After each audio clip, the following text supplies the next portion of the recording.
everybody. We are already cruising through March. We are in your third week of BMs for this month. So this week you get super tired Emily, no Jamie that holds the glue together. So I'm relying on Jake to keep it peppy today. But we have your leg workout for you this morning. We are going to start with two TABATA workouts. We're going to have 4 rounds of each. So the first one is going to be 4 movements, 4 rounds, 45 seconds on, 15 seconds off or rotate time. So you're going to do the first movement for 45 seconds. You'll take your 15 seconds off. You'll move into the second, so on, third, and then fourth, and rest 1 minute, and then do that all over again. So you do it 4 total times.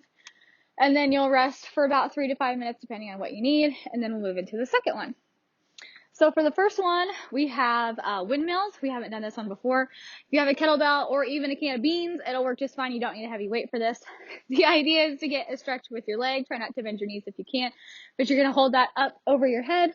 And we're just going to be reaching down and touching our toe with that. If you want to do one side for the first round and the second side for the next one, you're going to get 4 total, so it's not going to matter. You don't have to alternate to save that time. Next, we're going to have a pulse lunge. Again, this is going to be one side for each round, so you can stick with one side if you want. You're basically going to stay standing in a lunge position. We're going to be touching our knee to the floor, coming back up every time. So if you can alternate if you want, or you can just stick to one side and alternate for the rounds. Then we're going to have a power jack. This is going to be a little bit different than a jumping jack, but when you come up to that top position, we're going to squat, come back up, and again.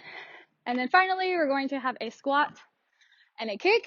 And this one, you can't alternate for this one. Then we're going to rest 1 minute, do that 4 times, and then you can rest 3 to 5, and then we're going to move into our second set. So this one, we're going to have a wall sit for our first movement. Jake's over here demonstrating this lovely movement for you. Pretty simple, straightforward. Make sure you're getting those hip crease and knees parallel. Then we're going to have a side lunge. Done this one multiple times. Fairly simple. And then we have another new movement, that standing Romanian deadlift reach. You're going to be using one leg. We're going to be hinging at our hips, bending our knees slightly and touching the ground. Jake's going to demonstrate that over here. And then I have a different modification. This is more like a Bulgarian split squat, but we're going to be using the wall instead of a bench this time. So if this is something more comfortable that you would like to do, we're going to be kicking our leg up on that wall. And then again, you're going to hinge at the hips, but you're going to squat more and touch the floor. So again, this is a 1 side per round movement. So you can stick to one and then move on to the next for the next round, so on and so forth. And then lastly, we're going to finish out with air squats for this one. Again, done these multiple times as well. Just making sure we're getting parallel or below parallel and staying upright with these. And that will finish you up for Monday. At Fitness, we are certified paramedics and not coaches or trainers. All exercises we present are shared from what we've learned in our fitness journeys. If you ask us about any medical symptoms, our advice will uniformly be that you are dying, unless you pay us, in which case we will advise you that you are dying slower than others. If you would like to continue dying slower than everyone else, please use our community to help take control of your health and fitness. Always remember, you BM at your own risk. Proper stretching is encouraged, and beware of excessive vacuuming.